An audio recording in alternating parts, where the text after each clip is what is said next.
know you're nervous for the Rams, but you got to be a little enthusiastic after being there. Bro, that game atmosphere was ridiculous. The energy, the electricity.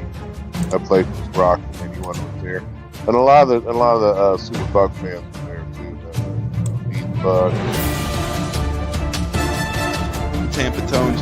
We are joined by lead goon tonight, host of the Pat and Aaron Show of WDAE, Pat Donovan. And it sounds like Stunna is bumbling a little bit. Going to put him on mute for a second until that gets a little clear. But we're joined by Pat Donovan. It looks like Stunna's hanging out with Cheech and Chong in a car with the windows up or something over there. It does look like we got a little... No, my camera's broke. Howdy ho, howdy hey, how the hell is everybody? Welcome back into the Buccateers Podcast in this 2025 Offseason Taco Tuesday mode with free agency looming, free agency on the way, days away, hours, minutes, seconds, not quite, but we're pretty much 6 days away from free agency. We got a loaded plate of not only Bucs talk, but NFL talk. For those that missed it, we had a trade that happened today between the Bears and the Rams. We've also had a star NFL player get released. Seattle let go of a plethora of players. The Bucs are trying to keep Levante and Godwin in-house before the clock hits midnight. Tampa Tones there alongside the great J-Lo. J-Lo, how you doing, brother? Welcome back. A lot to talk about, my friend. Football is heating up in a hurry. Yes, sir. It sure is, man. Like I said, we're getting closer to free agency. A lot of contract stitching talk, trades happening. It's getting more exciting, man. How you doing, brother? Good, brother. And if you can, I'm not sure if possible, but you're a little far from your mic, it seems, brother. If you could possibly get a little closer. I could still hear you, but it was a little distant, but I'm good. The combine is over. We'll talk about the last day or so of the combine. And we're 6 days away from teams being able to agree to deals with free agents. Today, the franchise tag, transition tag, all the tags have expired come today. Only 2 players tagged, J-Lo. That's the lowest in the NFL since 2006. But without further ado, we're going to get off to a quick start here with the hot topic. As Christopher Cole says, finally, Tampa Tones is back. No, I'm just kidding.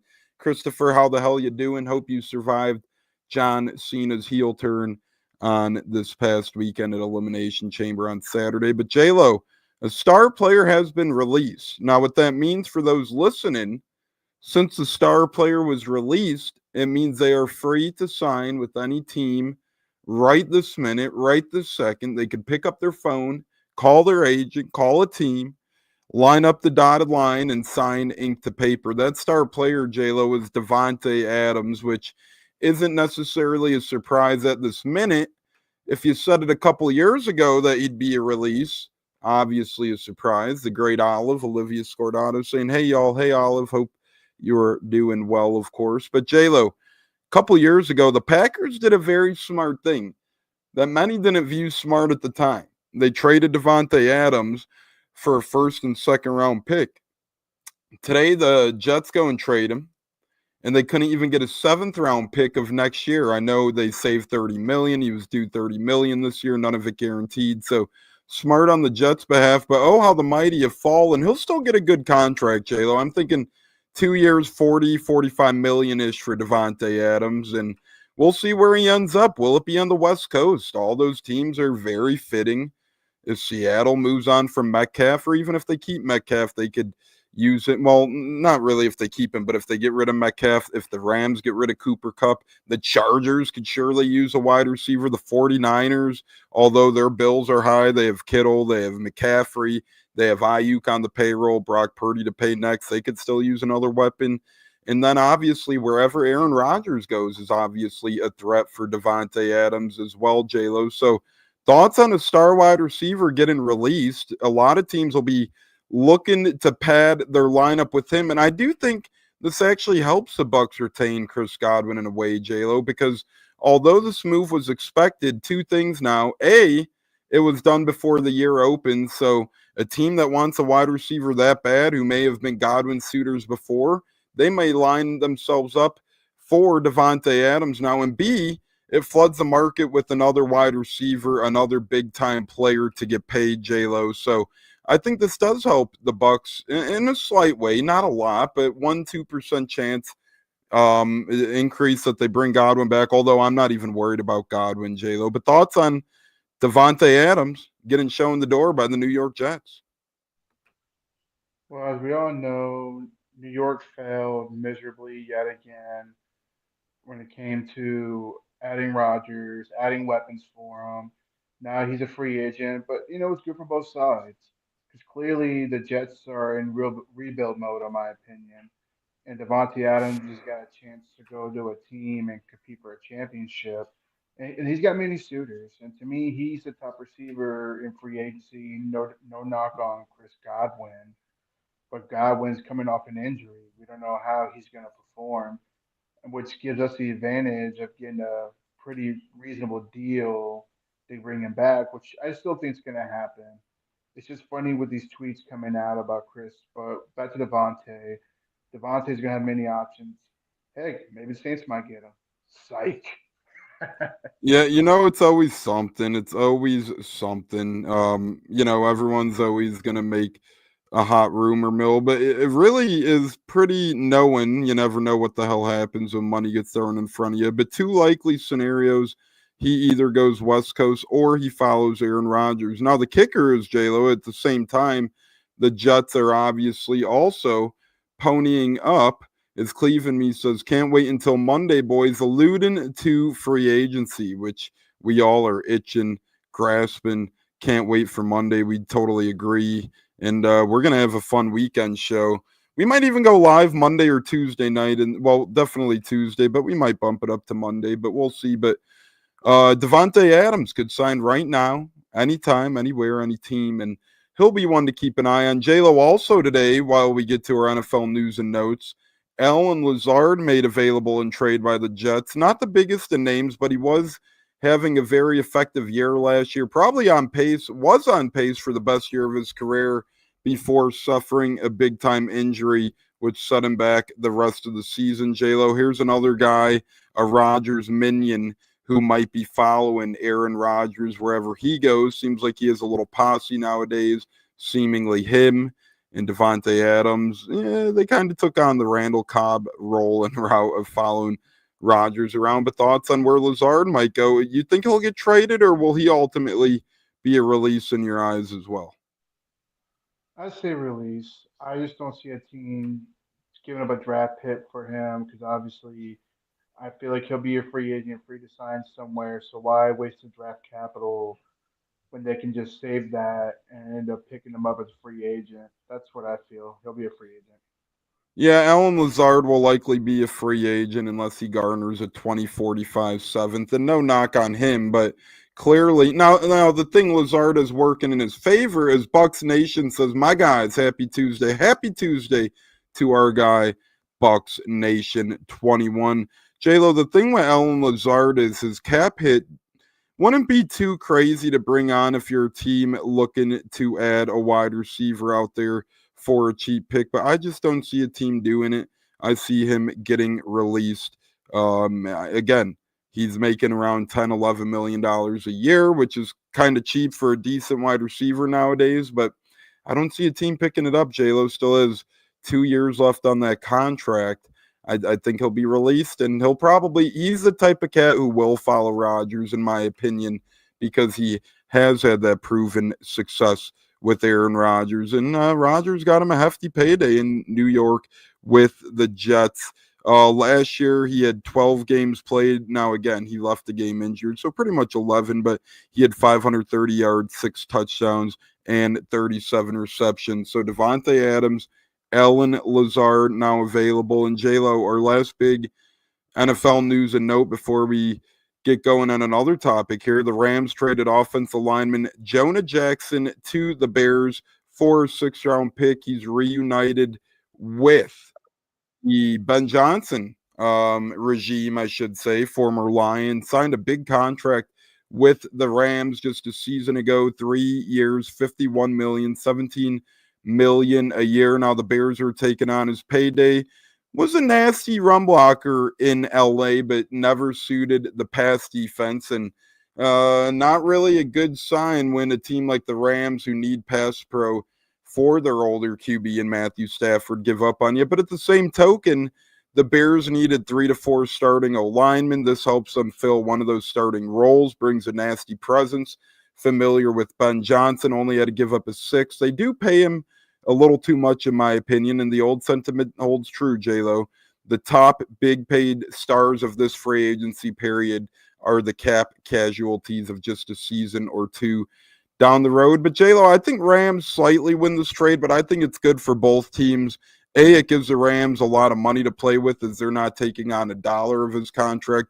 B, it gets the Rams some draft capital, a 6th-round pick in a very, very popular draft for offensive players. But at the same time, it gives the Bears a little bit of protection help for Caleb Williams, although not a great pass pro guy.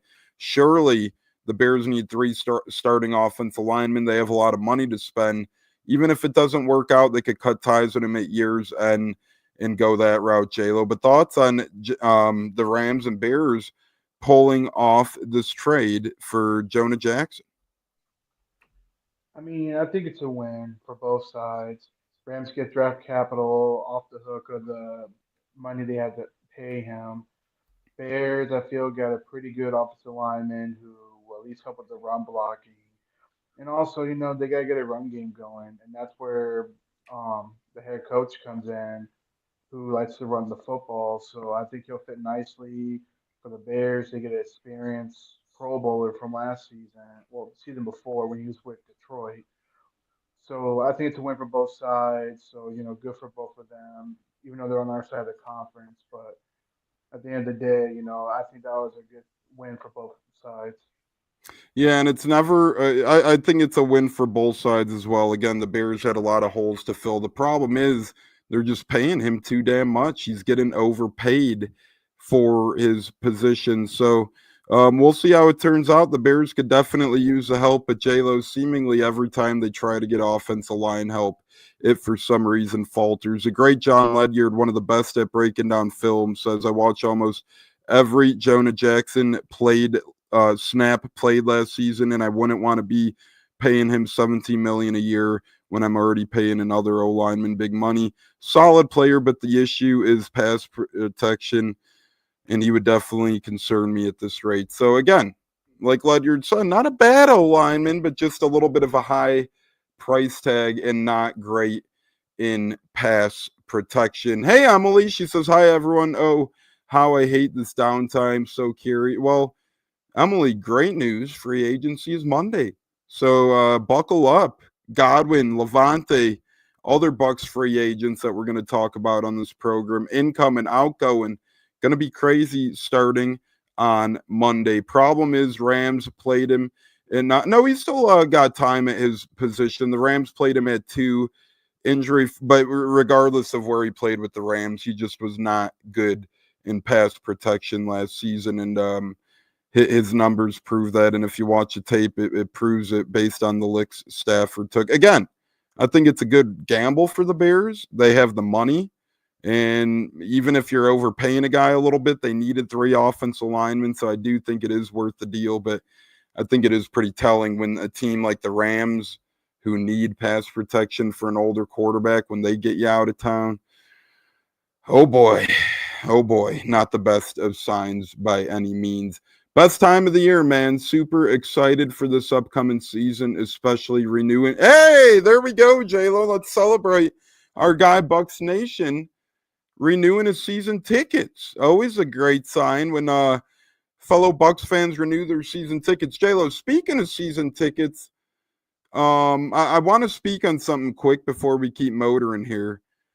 I think it was the Packers that did this, but their front office made a very, very smart decision, in my opinion, J-Lo. And I think the deal was if you're a season ticket holder who sold their last 2 years worth of tickets and haven't gone to a game, they just automatically unrenew your season tickets, which I think the Bucs should start doing this as well, J-Lo. Maybe even set a threshold and you got to at least attend 3 games yourself per year to renew those season tickets. It would help keep Bucs fans in the building, help limit the home crowd. I know everybody wants to make a quick dollar, but you could still go to half the games.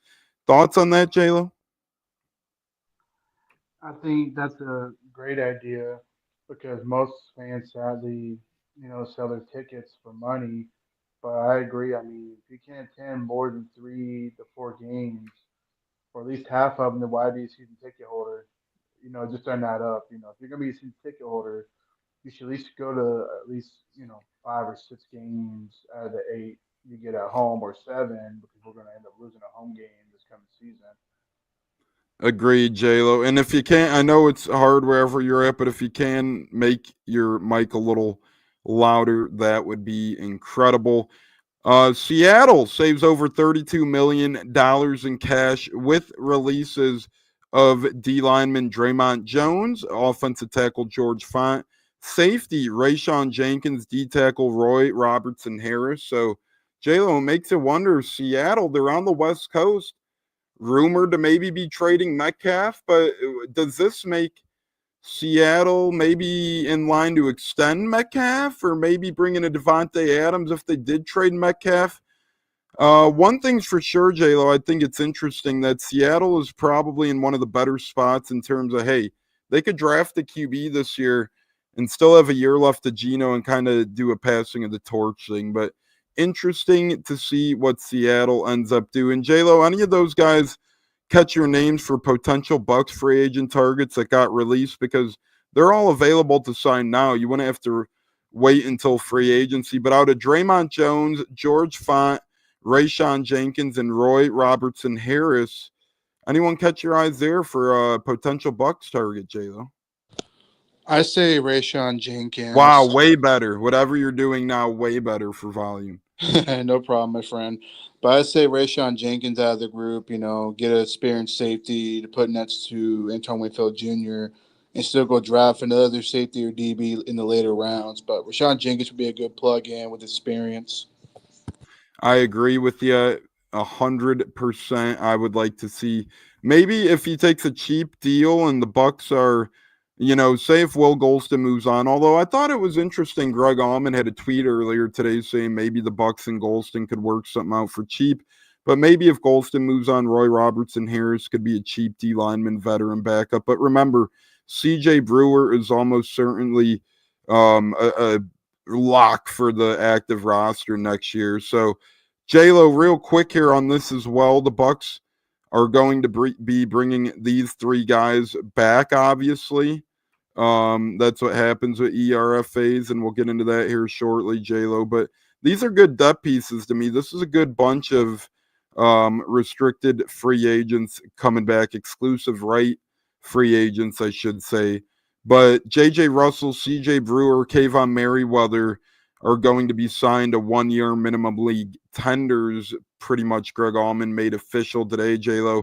If you're going to have any batch of exclusive right free agents, I love that group of Kayvon Merriweather, J.J. Russell, C.J. Brewer. To me, 3 key cogs for defensive depth.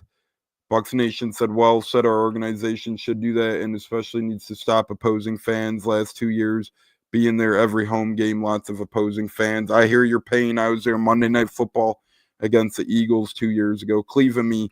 McAfee says he has breaking news from someone close to him. My hunch is it's Rodgers retires because he said it's pretty big news and you can't talk teams just yet. Well, that would be interesting to see if Rodgers does retire. But you could if you're released. J-Lo, wasn't Rodgers released? Or is he a free agent? I believe he got released last week. He's been released, so he's a So free he agent. could sign anywhere right now if he was could. released. Let me confirm that because once again, remember guys, if you're released, such as Devontae Adams and other released players, you could sign just this minute with any team out there. So let's see. Blah, blah, blah, blah, blah.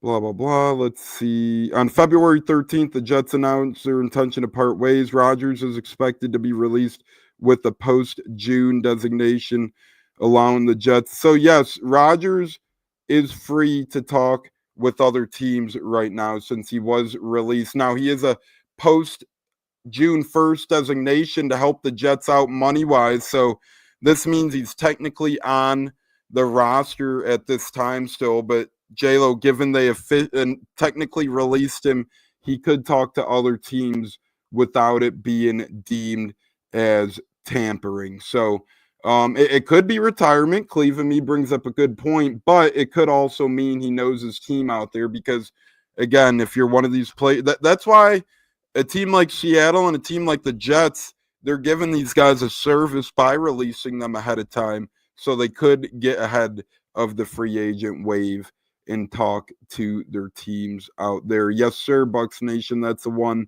with Rondé getting retired at half. Yep, seating tickets and sell them for above market. Exactly, Christopher Cole. Just ridiculous.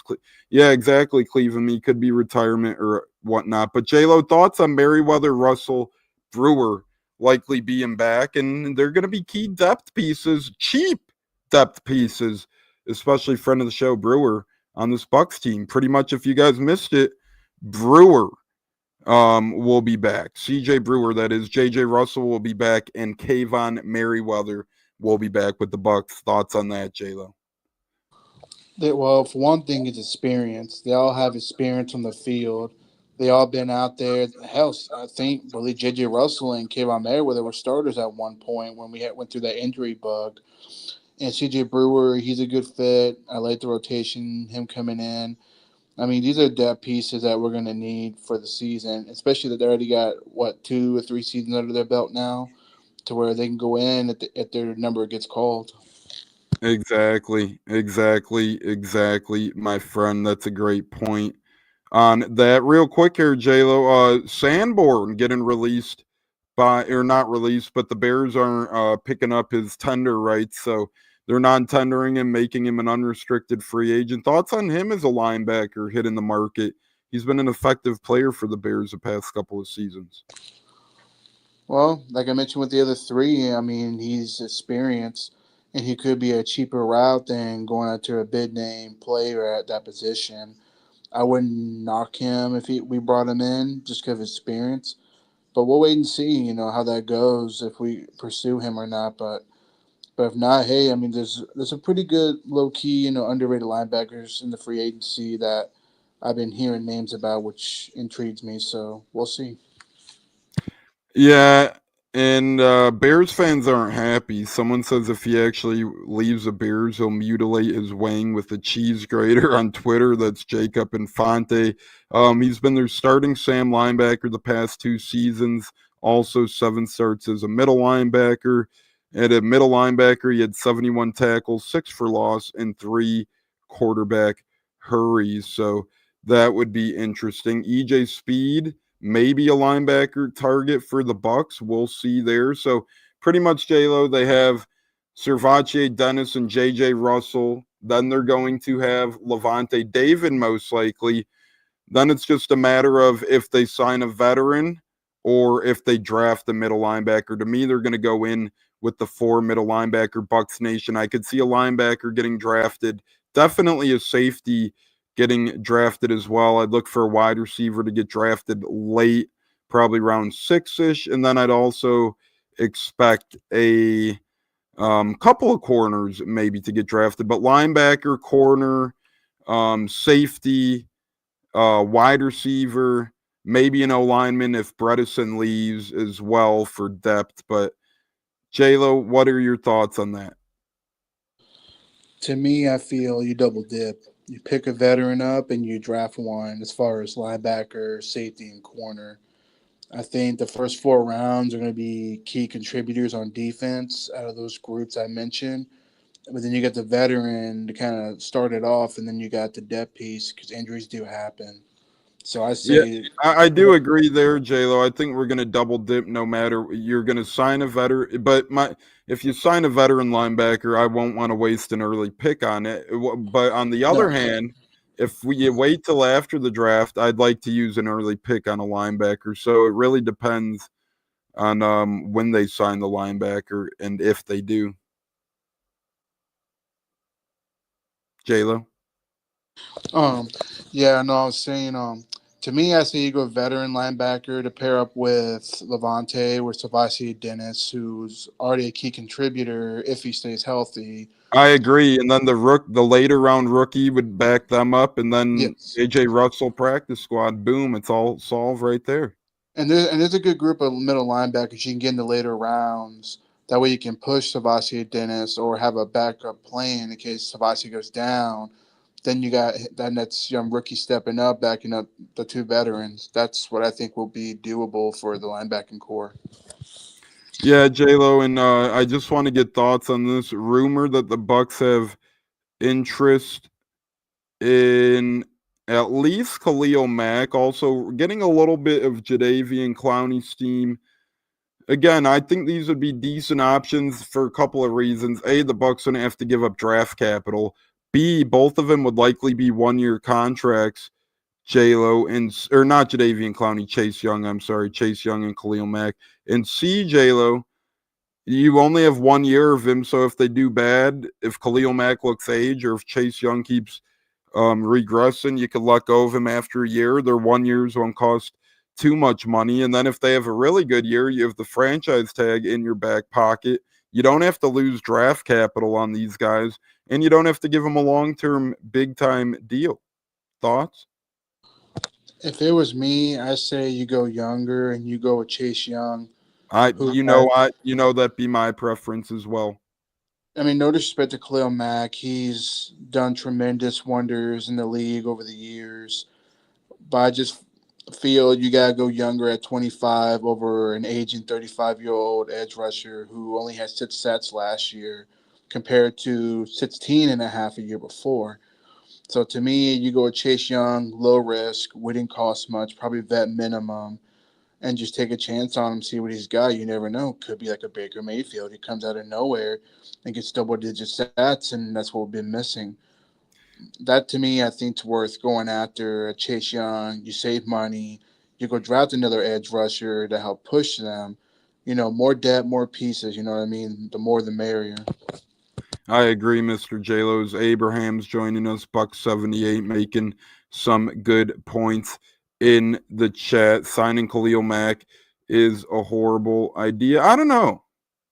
About that because, again, he's still productive. And could you imagine him with Kalijah Cansey and Vita Vea coming at you from the inside, and then a Mack on the edge and a Yaya Diaby on the edge, amongst others? Again, I think I'd rather go Chase Young, but if you do end up with Khalil Mack, say in a 1 year, $10 to $15 million deal, I don't think that's the end of the world with built-in incentives, J-Lo. There could be worse scenarios that play out for a team that needs a pass rusher badly.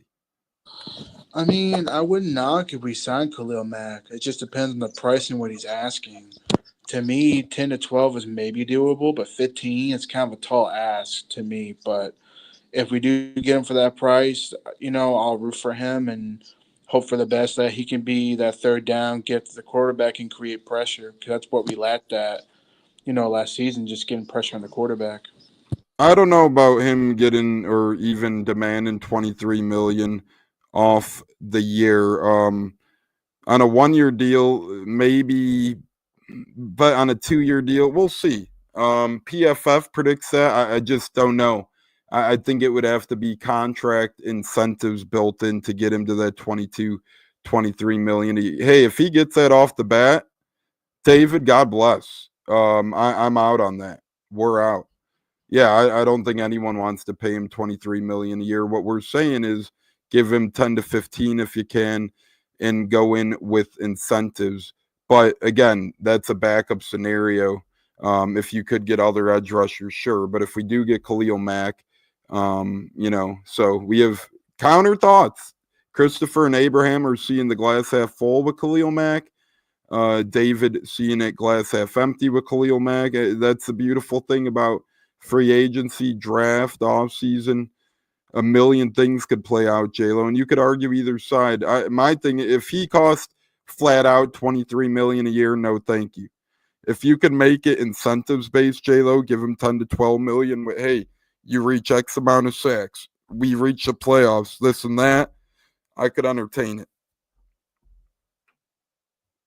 I just think 23 is just a tall ask. I would not pay him that kind of money. Now, if he was like maybe 29 to 30 years old, maybe, but 34 to 35 is really aging, dude. I agree with the comment Abraham just said. Maybe go out there and Aziz Ojolari from the Giants. I think that would be a low key good move. Or Chase Young. I don't think we'll get both, but you go one or the other and maybe pay them about 6 to 8 million with incentives because of their experience. I'd rather go for one of those two than pay 23 million to an edge rusher who's aging. But if it's 10 to 12 with incentives, then I can work with that for Khalil Mack. The great Abraham tweets into the show now. Tampa Tones, great job today on the Buccateers. Keep it up, tagging us. That means a lot. Thank you, my friend. We do appreciate your kind words over there as our guy Abraham tunes in weekly. So that means a lot, Mr. Abraham. We appreciate you tuning in with us. And again, I don't think anyone would be a fan of an outright $23 million a year contract. But Aziz is interesting. There's a lot of good free agent or trade candidate edge rushers. J-Lo, Dante Fowler's another name that gets brought up by Kat. So the possibilities are endless out there as well. Yeah, DeMarcus Lawrence is out there. There's a ton of names out there for pass rushers. Speaking of names, J-Lo, franchise tag deadline comes and goes. Only 2 this year. Lowest amount since 2006 when the Buffalo Bills franchise tagged Nate Clement. I'm not really shocked that the Bucs did not franchise tag anyone, J-Lo. We really didn't have any candidates this year. Godwin couldn't have been franchised for a third year unless you wanted to pay him over 40 million. What say you, J-Lo? And I agree completely with Christopher Cole on his Khalil Mack point. But J-Lo, not surprised at all. Bucs didn't tag anyone, but I am a little surprised only 2 players in the league got tagged in general. Yeah, that is really strange. With Godwin, it was no surprise because real Bucs fans know he don't deserve a third tag. He deserves a multi-year contract. Well, I Which, think he'd be very happy with the third tag because that would be 1 year of 40-ish million dollars guaranteed, and he might miss the first couple games of the year. So I think he'd be fine with the tag. But for the Bucs, they couldn't do that because that would be cap hell. No, you're right. I mean, at the end of the day, the team's got to do what's best for the team, and I feel like they can come up with a contract extension. Godwin, I sure wouldn't mind getting paid that money, but obviously we don't want to pay him that much money. So, but I think they'll work something out anyway. But as far as the other team had tagging, Sam Darnold, we kind of knew that I think Minnesota's going to just stick to their gun to try to get a deal done. If not, then they got JJ McCarthy in the wings ready to go. I feel so. And yeah, but surprising just 2 teams. Usually there'd be more than that, but I'm just glad that Godwin didn't get tagged. Luckily, we got a smart front office. Crazy amount of things happening right now in sports. You have free agency in the NFL on the horizon. You got NHL trade deadline heating up, March Madness conference tournaments to punch your bid into the big dance are happening in college basketball. Opening day, Cubs Dodgers under 2 weeks away. So much happening in the world of sports. Stay with us in the world of sports here on the Buccateers all season long. Weekday shows are all pretty much Bucs and football related. Weekend shows could be opened up to any sport out there. But we talked briefly on Godwin, which I'd expect a deal by Monday, J-Lo. I think on Monday or by Monday, we'll hear about a Godwin extension. Thoughts on Levante David? His camp was at the Combine, J.C. Allen pointed out.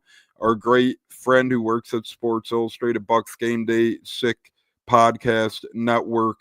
So I'm very confident that not only Godwin is or will be back, J-Lo, but I feel the same exact way on Levante David. To me, if he was going to retire, he would have by now.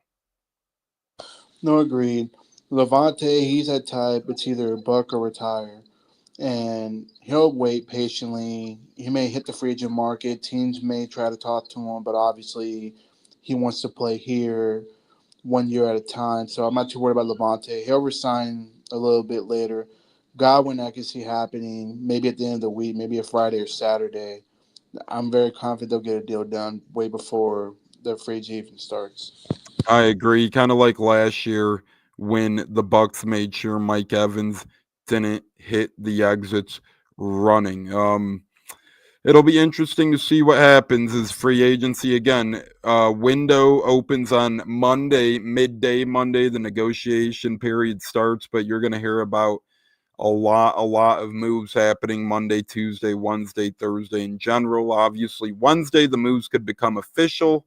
Some guys, some teams, I know teams like the Colts, they like to wait until it could become official before the word gets out that they're agreeing with the guy. We have seen free agents reverse course over the Monday, Tuesday time period, J-Lo. So when we are live Monday or Tuesday with their free agent frenzy special, just remember, it's a 98% chance at happening if it is announced, but we have seen guys reverse course over the past handful of years, like an Anthony Barr, amongst others, and where they say they're going to go might not be where they end up, just like Curtis Lofton here years ago said he was going to sign with the Bucs, ended up in Atlanta. Our guy, Richard T. Howdy, everyone. Happy Taco Tuesday. Happy Taco Tuesday to you, Richard. We're talking all things NFL, Bucs, and so much more. Our official Buccateers offseason schedule will be every Tuesday night. We're going to be here live, and then every Saturday or Sunday morning, we're going to be live with you guys as well, mainly Saturday mornings, but once in a while, Sunday mornings. And then if we get interviews and whatnot, those would be bonus shows throughout the week as well. So Tuesday nights, Saturday or Sunday mornings every week here on the Buccateers, but maybe some other bonus shows as well. A Bucs wide receiver, I'm not going to ruin names, but a touchdown catcher for the Bucs might be joining us in short order. Hey, Tones, how about moving JTS to inside linebacker? I don't think that would work, J-Lo, only because I don't think he is the body type of an inside linebacker. That's a lot. That's a huge positional change at this point in his career. Now, if you're talking a lineman moving to edge or edge moving to lineman, that's one thing, but edge and inside linebacker is a big difference, Mr. J-Lo. No, I agree. I think GTS's time here is done. I wish him the best wherever he goes. Unfortunately, we couldn't. He just turned out not to be what we were hoping as a first round pick. But moving him to inside linebacker, I think it's a little too late now for that. They need to stick where he's at edge, or maybe move him on the D line side and beef him up a little bit, but not inside linebacker. That's too much of an ask. Yeah, it's nearly impossible, but I do like JTS athleticism, just not anywhere near the middle linebacker role. J-Lo, if it's an outside player brought in via free agency, not trade, because trades are harder to predict, but if you could pick one free agency out there for this Bucs team to nab, it would be blank. If I had to pick one, I would go after Dre Greenlaw. That's who I really would love to have. You pair him up with Levante.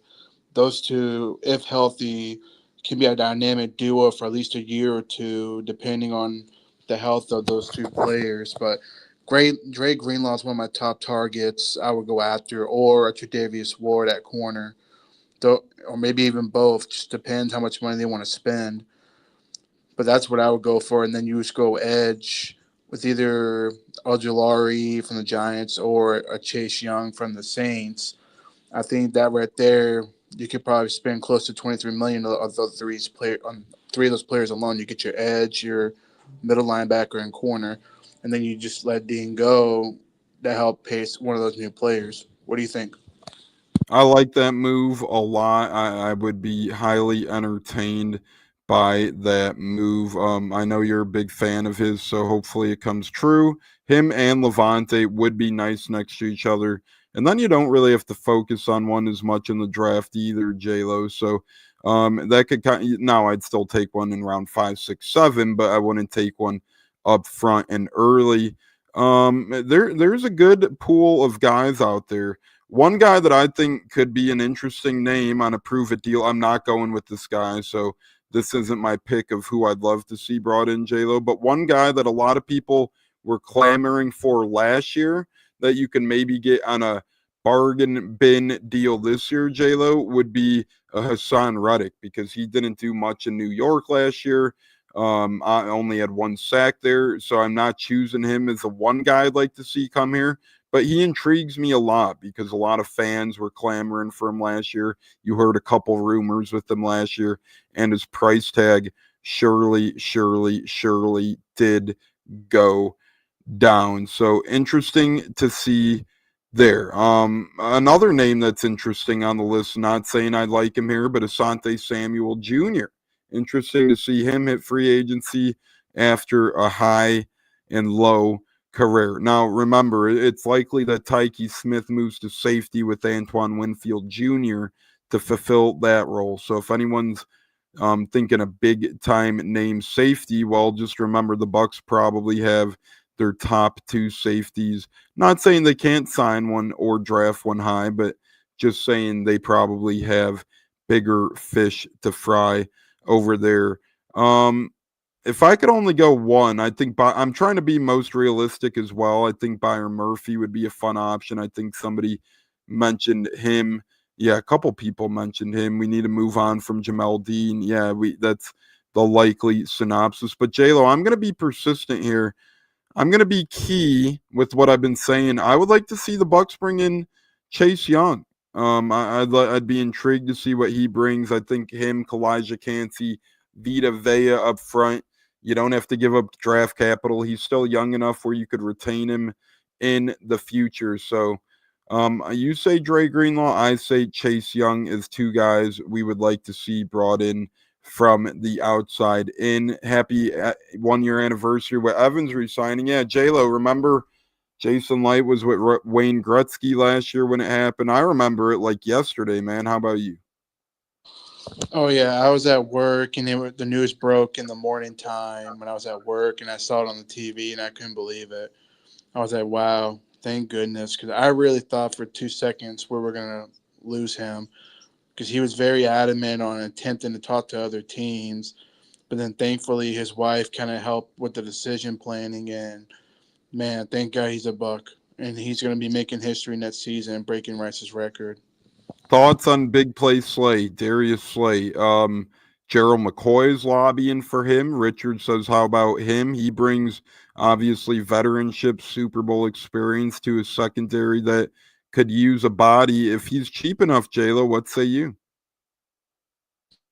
I say as a plan B, if he can't get plan A, you know what I mean? Like, he wouldn't be my top choice, but if it came at the right price for a vet minimum with incentives, then I think he will legit be a decent player. Do I expect all Pro Bowl? Probably not. But the question is, can he stay healthy too? Because he has been injured here and there as well. And that's the case. You might as well stick with Dean, if he can't stay healthy. But I would be for it at a right price. But as a plan B, if plan A doesn't work out. Whoa. Not anything you said, but if we had a good general manager, what's that supposed to mean? Yeah, that's a little shady there, buddy. I mean, we got a good general manager. It's not his fault these players can't stay healthy. So we have I a don't know what great that general manager. We have a top 5 GM in football. And I love you, David, and your participation, but I'm not sure if you mistyped that or if that's, unfortunate wording or whatnot. But J-Lo, what's the old saying that I always say about free agency? The top free agents of today, payday-wise, are the cap casualties and releases of tomorrow. No, that's true. I mean, look at Alex Kappa. He got released a couple of days ago. So I don't know. Jason Light's no fool. I mean, I don't think he meant to say that, I hope, because Jason Light has been the best general manager in Tampa history. And like you said, he is top 5 general manager. He's playing with fire, bro. Yeah, I'm not sure. I mean, the guy's had one real coaching hire in his life, and it was Bruce Arians, owner. He didn't bring in Lovie Smith. Remember, Lovie Smith helped recruit Jason Light to Tampa, believe it or not. And then what happened was ownership pressured Jason Light to promote Dirk Cutter within, because Dirk Cutter was one of those must-have type names at the time, believe it or not, getting interviewed for head coaching opportunities with his innovative offense and so forth, such as alike. So that type of stuff was happening as well. And then remember, Jason Light traded for Bruce Arians to come out of retirement. And that was his first real coach brought in, because then it was pretty much Bruce Arians' choice to promote Todd Bowles. Wow. Worst GM in the NFL in free agency. Oh, jeez.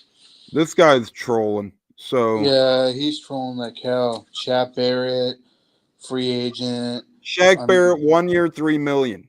Baker Mayfield, 1 year, $4 million. Tom Brady, free agent. Rob Gronkowski, unretired. Leonard Fournette, free agent. Chase McLaughlin, free agent. Ben Bredesen, free agent. Ryan Jensen, free agent. Jason Pierre-Paul traded a third rounder for. And then overreaches on first two rounds. Sir, Jesus. A guy named, 1 second, J-Lo. Kalijah Cansey is an overreach. Tristan Wirfs is an overreach. Graham Barton is an overreach.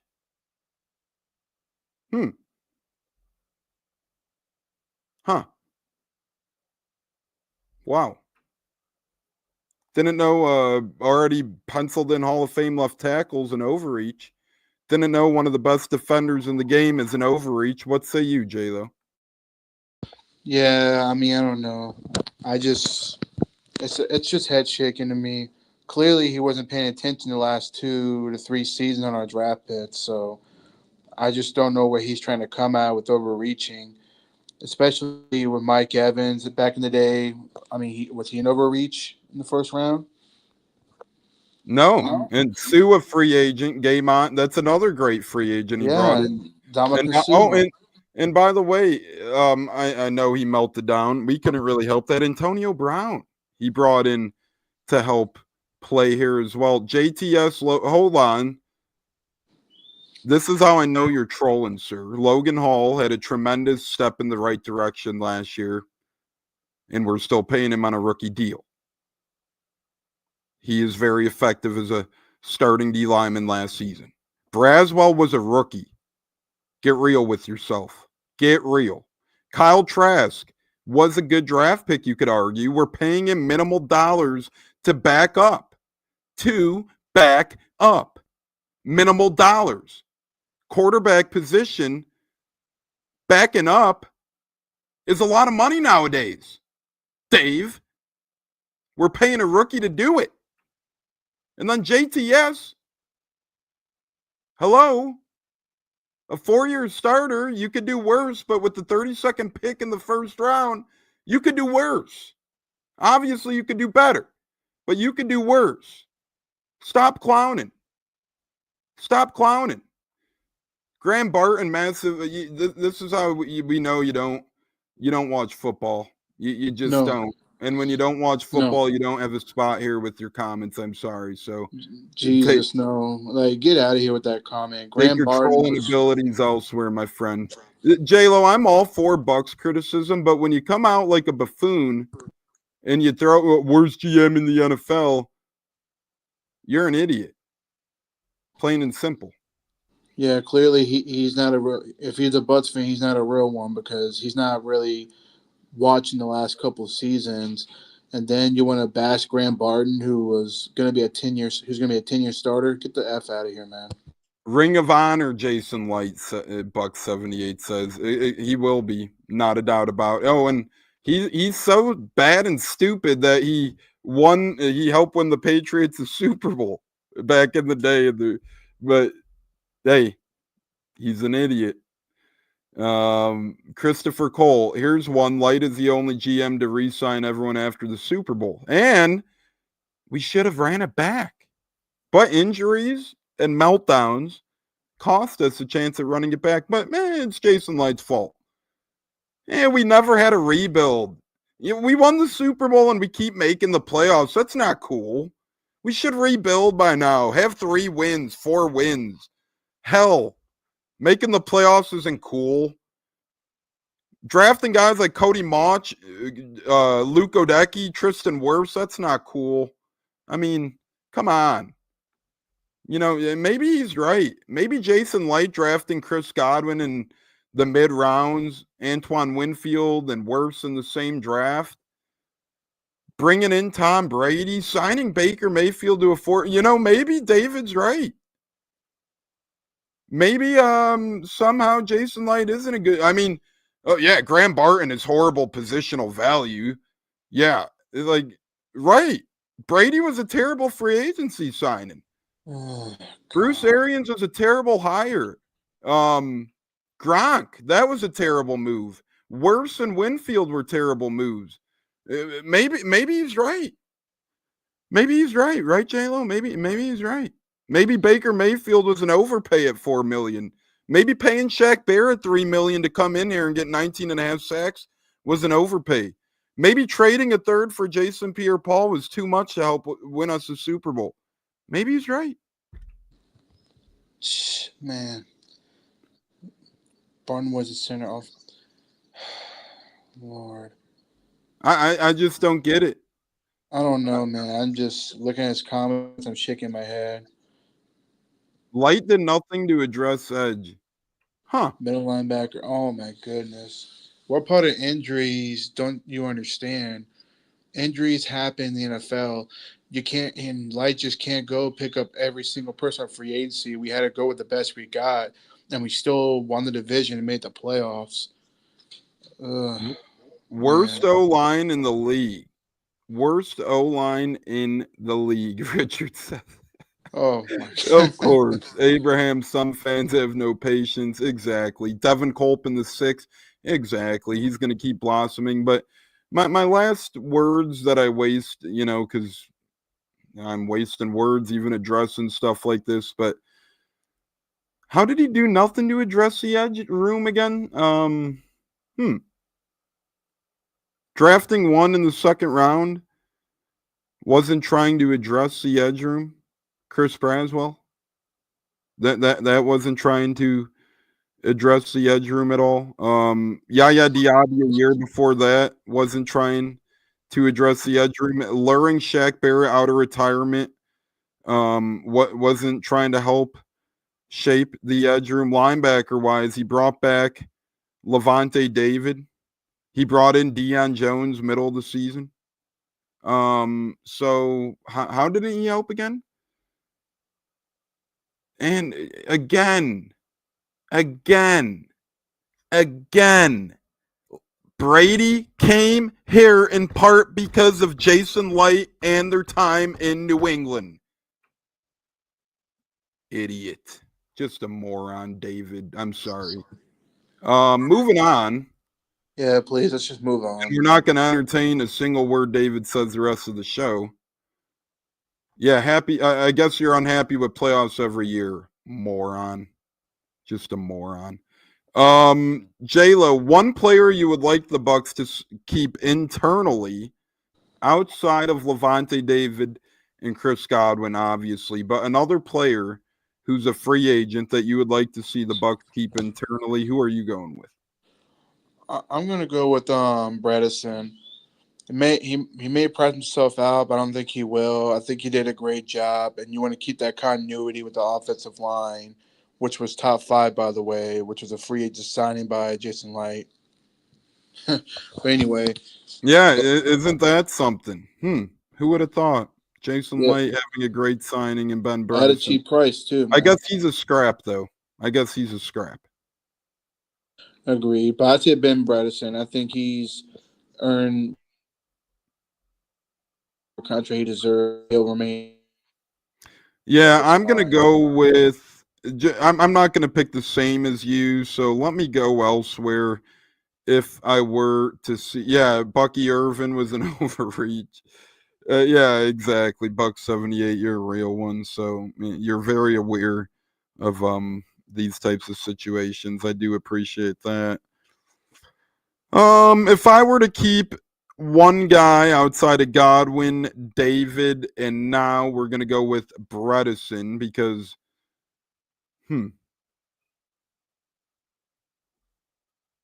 let's see. I'm gonna go with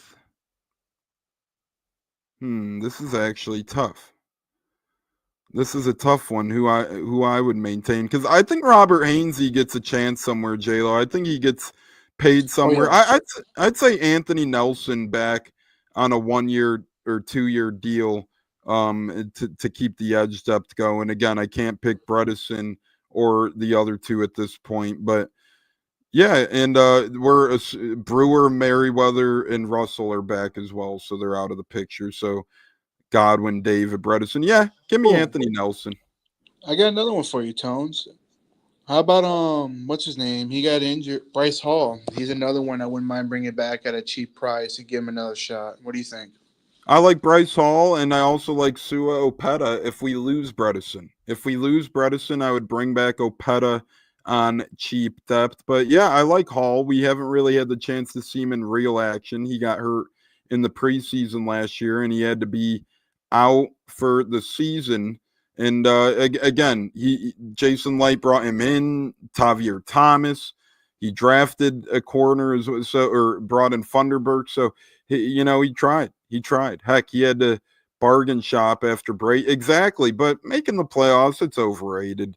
It's not that cool, right? J-Lo, I think Greg Allman brought up something fun last year. Out of some cheap free agents, the following pool of players, he says all could be back. Which of these guys would you like back if we're just rank these in order? Sua Opeta, Bryce Hall, and Chase Edmonds. He says among the Bucs free agents are three depth pieces who missed all or nearly all of 2024 with injuries. Sua Opeta, Bryce Hall, and Chase Edmonds, if healthy, makes sense for them to return on modest deals for the same reason they came to Tampa a year ago. And then he also tweeted, will the Bucs bring back Will Golston for 13th season? He's 33, was on a veteran salary benefit minimum contract last year, played a career low 202 defensive snaps, 12 tackles, reliable defensive line depth if both sides want back. So, J-Lo, out of Opeta, Bryce Hall, Chase Edmonds, and Will Golston, guys to be brought back rumored for cheap depth, what say you in ranking those four in order? Well, number one, I say Bryce Hall. I think he's my number one output. Number two, I say Sua Opeta, depending on Bredesen being back or not. He wouldn't be a bad depth piece to add in there. He wouldn't cost much, and he was going to win the job, and he got hurt. So I say Sua Opeta number two. Number three, I would say William Golston. If he wanted to play, I think he's pretty much done. I think he's dropped a notch, but if it comes back, I'll be happy for him. So he'll be three. Edmonds, I think, pretty much injured his way out of Tampa, unfortunately. We So we do already got three we do backs. have a little bit of breaking news, Okay. not regarding the Buccaneers, but regarding the Tampa Bay Lightning. Lightning insider Jay Retcher, Tampa's own, tweeted just moments ago, something is going down. Keep your eyes peeled, Lightning fans. So, J-Lo, as we approach the NHL trade deadline in 10 seconds or less, brief thoughts on if the Lightning do something. Oh, JBB is going to make a move, and I'm hoping it's Johnny Gord. That's who I'm really hoping for.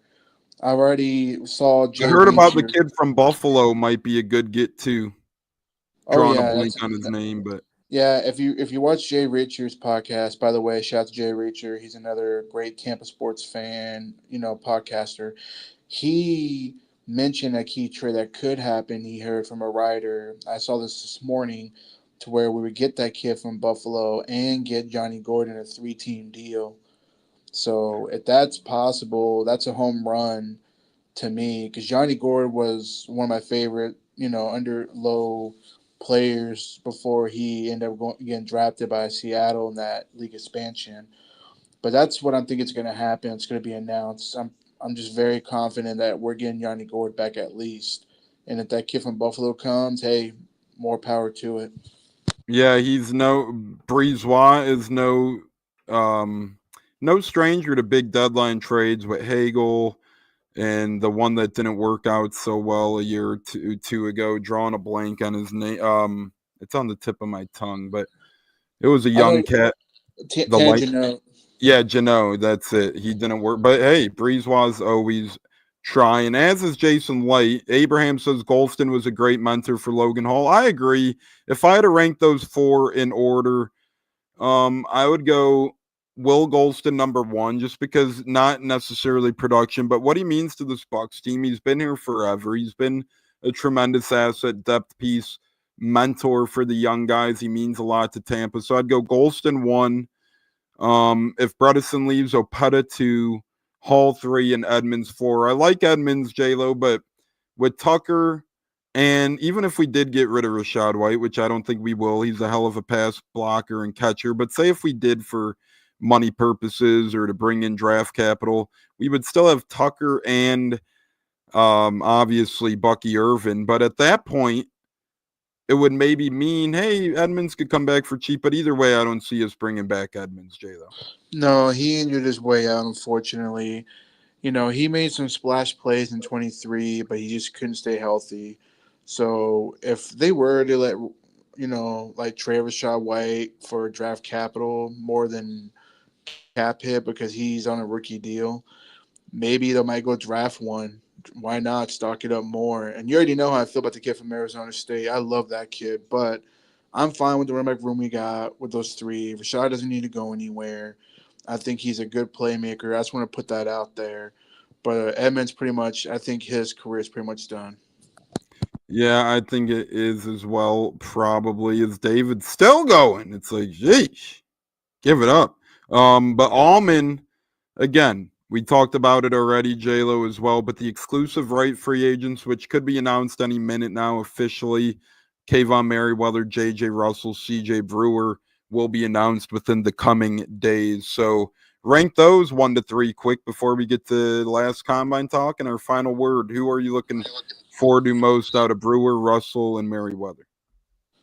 I gotta say Merriweather. I think he came on with another chance when we brought him back from the Detroit practice squad. He's Hmm. shown some flashes that he can play. He's gonna make mistakes. He will. But I think, I think he's going to have a step up next season, at least a depth piece and a package, whatever, to where it won't be a lot of responsibility on him, but he'd be a depth player, kind of like a Mike Edwards, package player. You put him on certain downs to where he can make plays or tackles. Yeah, I agree. I'm going to go with, Brewer. He's a friend of the show. He's D-line depth as well.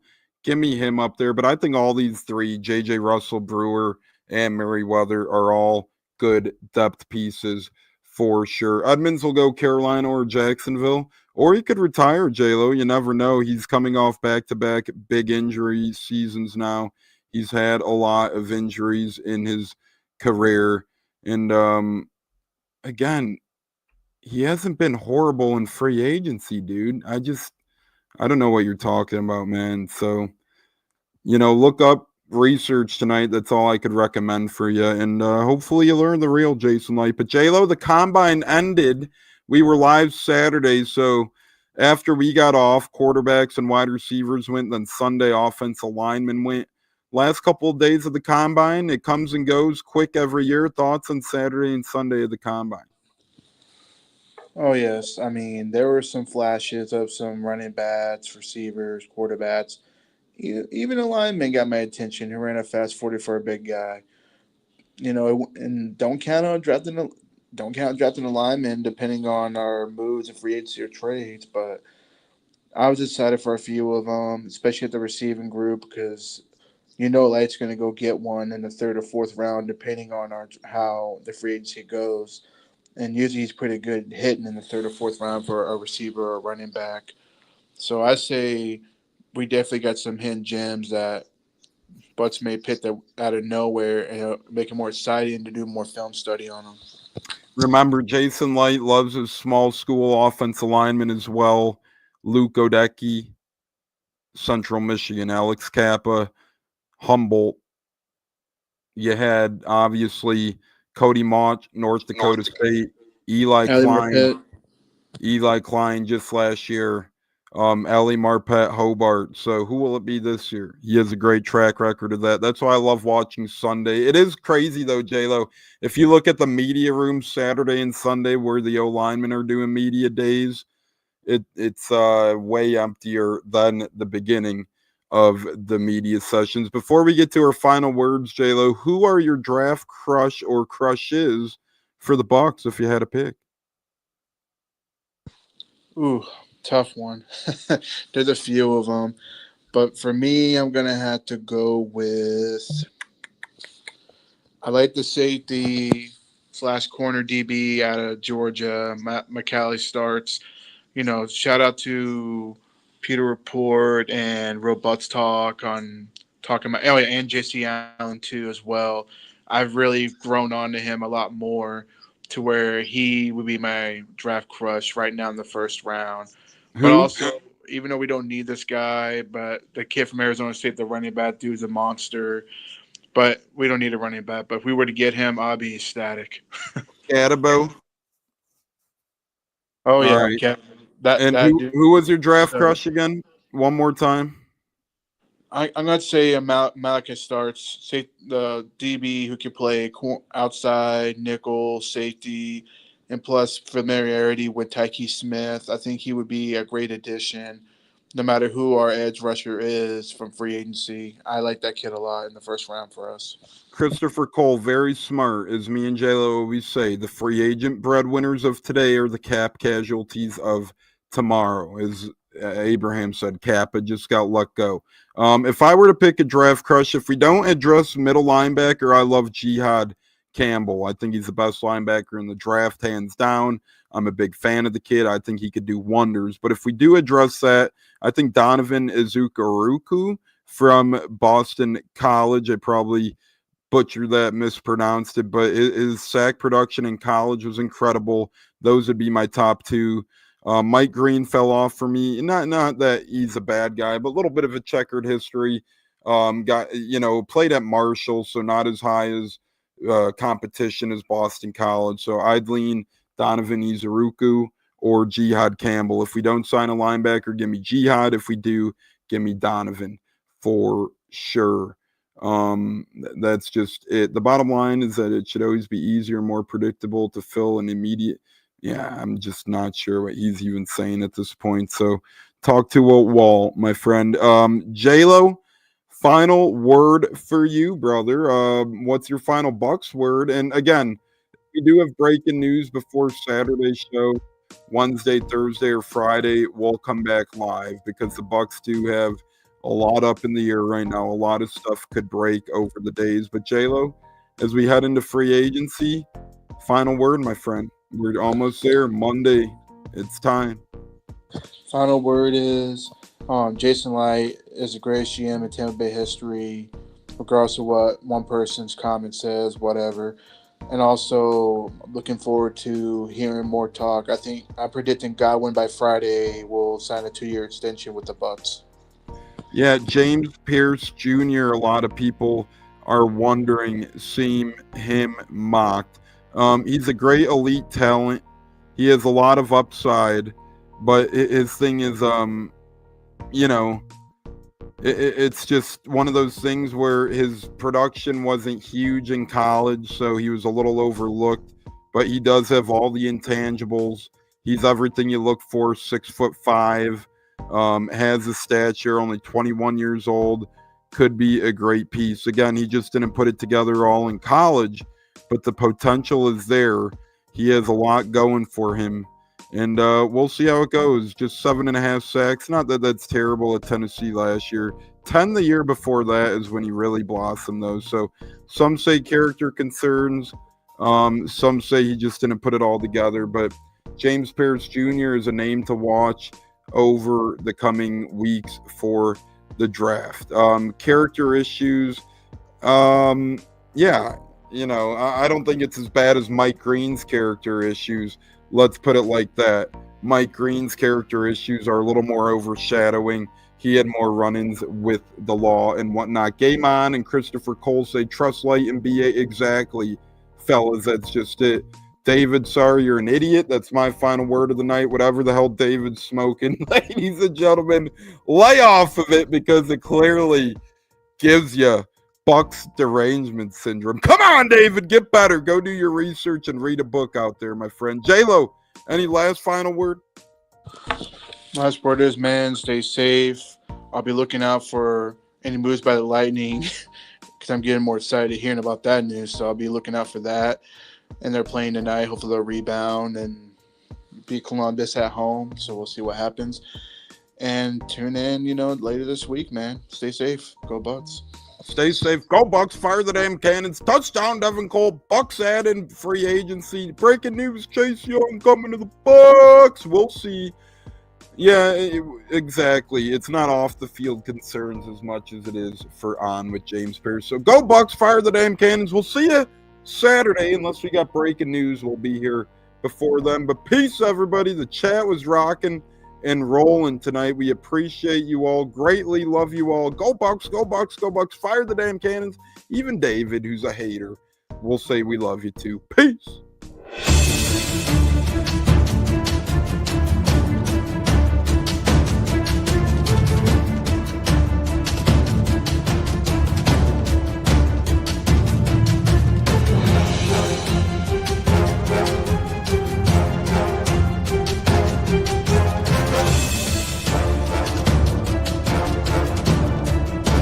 Game on Sunday, man. I know you're nervous for the Rams, but you got to be a little enthusiastic after being there. Bro, that game atmosphere was ridiculous. The energy, the electricity. That place was rocking. Anyone was there, and a lot of the Super Bucs fans were there too. The Bucs. Tampa Tones. We are joined by Lee Goon tonight, host of the Pat and Aaron Show of WDAE, Pat Donovan. And it sounds like Stunna is bumbling a little bit. Going to put him on mute for a second until that gets a little clear. But we're joined by Pat It looks like Donovan. Stunna's hanging out with Cheech and Chong in a car with the windows up or something over there. It does look like we got a little. No, my camera's broke.